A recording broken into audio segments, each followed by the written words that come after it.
The Kenya Publishers Association has protested the government decision to take over the procurement and distribution of books to public schools, saying it is inefficient. Speaking during a press conference, Chairman David Wawero said the Minister of Education should instead put in place a system that will discourage corruption and misappropriation of funds.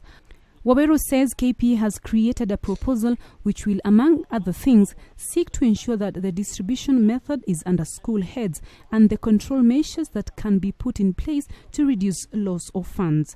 We also want to insist that the Ministry of Education should conduct its mandate of monitoring and evaluation of schools. It is a shock to us that the Cabinet Secretary would be talking about inefficiencies that have been going on for 10 years.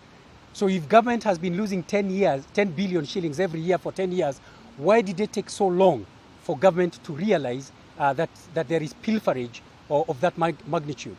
So we are saying that the Ministry of Education should ensure that they strengthen monitoring, because if there was monitoring, there would not have been theft.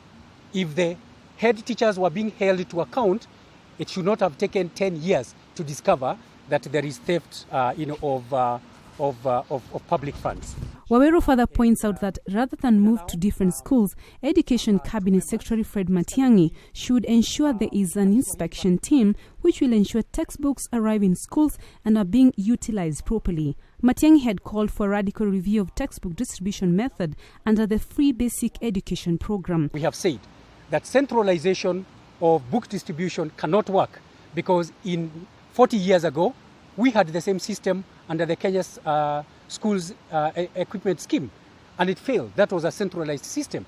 It failed because corruption was centralized, and we had the same problems of supply as we are having today.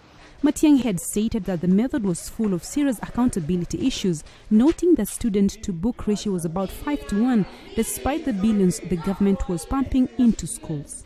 Margaret Wahito for Capital TV.